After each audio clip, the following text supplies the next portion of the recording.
জিকর কাণ্ডে উত্তাল গোটা রাজ্য। কর্মরত তরুণী ডাক্তারকে খুনের ঘটনা ইতিমধ্যেই একজনকে গ্রেফতার করা হয়েছে। নৃশংসই হত্যাকাণ্ডের প্রতিবাদে 14ই আগস্ট মধ্যরাতের দখল কর্মসূচি নিয়েছেন মহিলাদের একটা বড় অংশ। গোটা রাজ্যে মেয়েরা রাত দখল করো শীর্ষক ক্যাম্পেইন চলছে জোর কদমে। আর সেই জায়গায় দাঁড়িয়ে এই ঘটনা, গোটা রাজ্যের মানুষ এই মুহূর্তে উদ্বিগ্ন।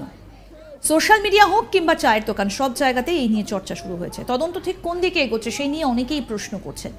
সেই জায়গায় দাঁড়িয়ে মৃত তরুণী ডাক্তারের ময়নাতদন্তের রিপোর্ট কি বলছে, আর এই রিপোর্ট নিয়ে ধোঁয়াশা রয়েছে। তবে আজ তাক বাংলায় স্পেসিফিক রিপোর্ট তুলে ধরার চেষ্টা করছি আমরা। আর সেই বিষয়ে আলোচনার জন্য আমরা পেয়েছি বর্ধমানের উপমুখ্য স্বাস্থ্য আধিকারিক সুবর্ণ গোস্বামীকে। তিনি দিন কয়েক আগে মৃতের পরিবারের সঙ্গে দেখা করতে গিয়েছিলেন। সেখানে তাকে তার পরিবার ময়নাতদন্তের রিপোর্ট দেখিয়েছিলেন। তিনি সেই রিপোর্টে ঠিক কী ছিল সেটাই জানাবো আপনাদের, শুনুন। আপনি সেই পোস্টমর্টম রিপোর্টটি পেয়েছেন, দেখেছেন, পরিবারই শেয়ার করেছে আপনার সাথে। আপনি কি বুঝলেন, কি দেখলেন? এই মুহূর্তে অনেক রকম আলোচনা তো সোশ্যাল মিডিয়াতে হয়েছে। আমরা ফ্যাকচুয়ালি এবং মেডিকেলি কারেক্ট ইনফরমেশন জানতে চাই, দর্শকরা যাতে এই বিষয়টা জানতে পারেন। এবং আমার মনে হয় প্রত্যেক দর্শক বন্ধুরা তারা সবাই এই আন্দোলনের সাথে এখন যুক্ত হয়ে গেছেন। তারা চান ন্যায় বিচার হোক। এই পীড়িতার 31 বছর বয়সী একজন ইয়াং ডাক্তার, অনেক তার উজ্জ্বল ভবিষ্যৎ হতে পারত, কিন্তু যেভাবে নিভে গেল তার জীবন, তার ক্যারিয়ার, সেই জায়গায় দাঁড়িয়ে ডক্টর গোস্বামী, আপনি যখন দেখলেন এই পোস্টমর্টম রিপোর্ট, আপনার প্রাথমিক প্রতিক্রিয়া কি আপনার অবজারভেশন? পরিবারের সঙ্গে আমরা চিকিৎসকের যৌথ মঞ্চ থেকে আমরা 7 জন চিকিৎসকের প্রতিনিধি রবিবার সন্ধ্যাবেলায় মেয়েটি বাড়ি যাই। তার মা বাবা দুজনের সাথে দেখা হয়, আমাদের প্রায় ঘন্টা ধরে কথা হয়। তখন তার কিছুক্ষণ আগেই পোস্টমর্টম রিপোর্টটা তারা হাতে পায়। যথারীতি যে টার্মিনোলজি বা ইত্যাদি তারা বুঝে উঠতে পারছিলেন না। আমাদের জিজ্ঞাসা করেন এবং হচ্ছে যে আমাকে ওনারা এক্সপ্লেন করতে বলেন। তাতে যা দেখি, প্রথম কথা, ময়না তদন্তের রিপোর্টে এটা পরিষ্কার যে হচ্ছে যে একটা নৃশংস ভাবে তাকে অত্যাচার করা হয়েছিল। এটা শুধুমাত্র মানে যৌন লালসা থেকে হয়নি, তার সাথে অন্য কোনো রাগ রোষ তার প্রতি ছিল, না হলে এত নৃশংস ভাবে তার আঘাত, শরীরটাকে ক্ষতবিক্ষত করা, ছিন্ন বিচ্ছিন্ন করা সম্ভব নয়।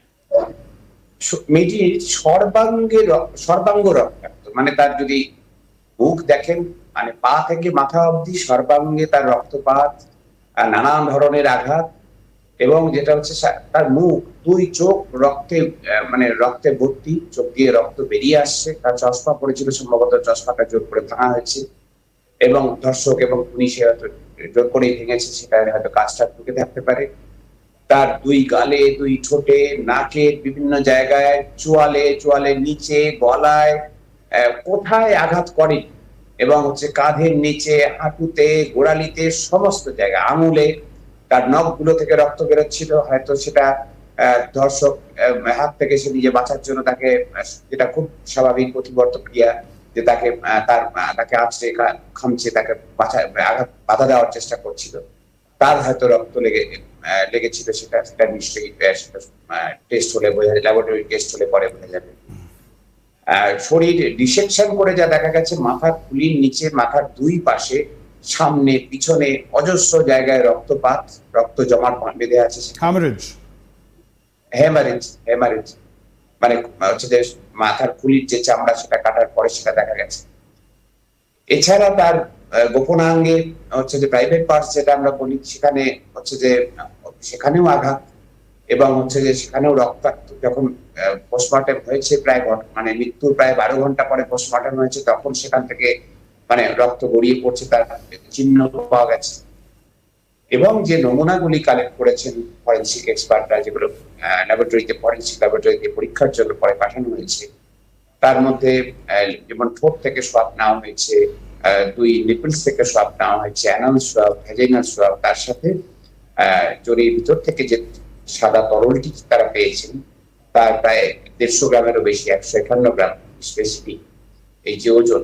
এখন এইটা মনে করা হচ্ছে যে, মানে এটা সাধারণত সিমেন্ট বলে লেখা হয় না, কারণ সেটা ল্যাবরেটরিতেই প্রমাণ হবে, কিন্তু এটা হচ্ছে ওনারা যা লিখেছেন সেটা সিমেন্ট হওয়ারই কথা। তো সেটা হচ্ছে 151 গ্রাম। এখন বুঝতে পারছি না 151 গ্রাম কি করে হয়, কারণ অ্যাভারেজ হিউম্যান ইন্ডিয়ান হিউম্যান তার একবারে ইজাকুলেশনে মোটামুটি 5 গ্রাম গড়ে, হচ্ছে 5-6 গ্রাম বেশি হলে হচ্ছে যে বীর্যক্ষরণ হয়।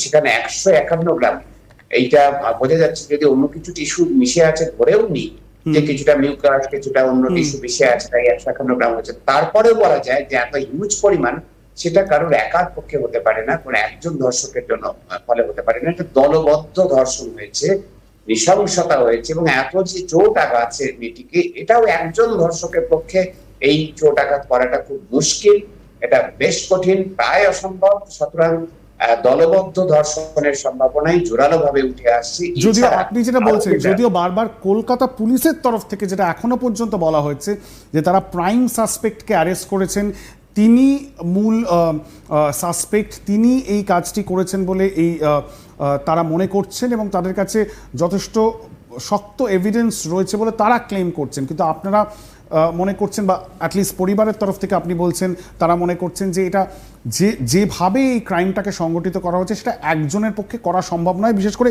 এটা খুবই অস্বাভাবিক, এটা কোনো মিসপ্রিন্ট নয়। তো আপনি যেটা বলছেন 151 গ্রাম সিমেন জাতীয় কোনো পদার্থ, যেটা পরবর্তীকালে ফরেন্সিক এভিডেন্স মানে পরীক্ষা হলে তখনই বোঝা সম্ভব, বাট সেটা আপনি বলছেন ভ্যাজাইনাল স্ল্যাব।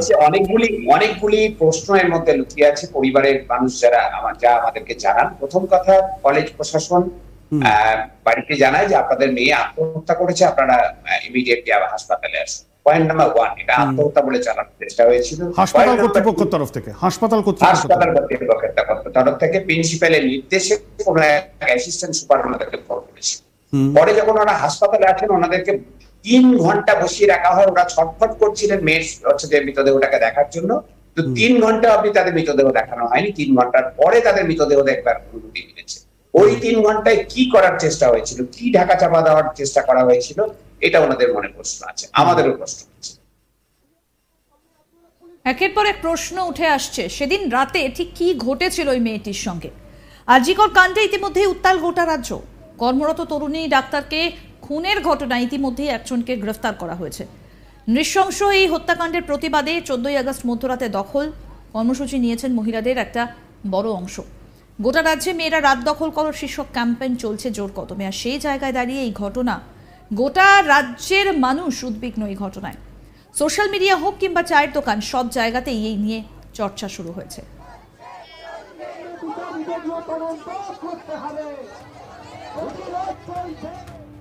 আরও আপডেট পেতে দেখতে থাকুন আজ তাক বাংলার ইউটিউব চ্যানেল, সাবস্ক্রাইব করুন।